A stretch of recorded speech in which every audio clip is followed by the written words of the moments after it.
নমস্কার বন্ধুরা, সবাই কেমন আছো? আশা করি সবাই ভালো আছো, আমিও ভালো আছি।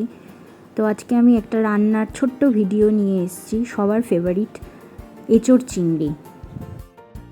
দেখো, এবার কড়াইতে সর্ষের তেল দিয়ে দিলাম।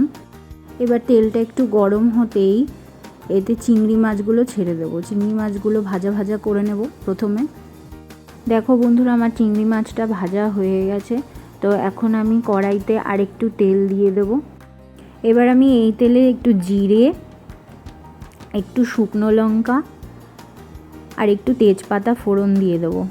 ফোড়ন দিয়ে এরপর এর মধ্যে আলুগুলো ভাজতে দিয়ে দেবো। আলুগুলো একটু ভাজা ভাজা হয়ে আসলেই, দেখো বন্ধুরা, আলুগুলো ভাজা হয়ে এসছে। এবার এর মধ্যে পেঁয়াজ বাটা, আদা রসুন লঙ্কা টমেটো আমি পেস্ট করে রেখেছিলাম, সেইটাও দিয়ে দিচ্ছি। এরপর এতে কাশ্মীরি লঙ্কার গুঁড়ো, তারপর এতে হচ্ছে জিরের গুঁড়ো, ধনে গুঁড়ো আর একটু লবণ দিয়ে ভালো করে মশলাটাকে কষিয়ে নেব। আলু শুদ্ধ আগে লবণ আর হলুদ দিয়ে নিয়েছি একটুখানি আলুতে, তো এখন ভালো করে কষিয়ে নেব। এবার দেখো বন্ধুরা, আগে থেকে সেদ্ধ করে রাখা নুন হলুদ আর একটু সর্ষের তেল দিয়ে এঁচোড়গুলো আমি প্রেশারে একটু সিটি মেরে নিয়েছি। তো সেই সেদ্ধ করে রাখা এঁচোড়গুলো আমি দিয়ে দিলাম।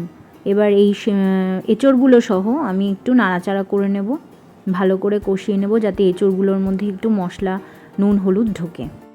এবার দেখো, এতে চিংড়ি মাছগুলো, ভেজে রাখা চিংড়ি মাছগুলো অ্যাড করে দিলাম।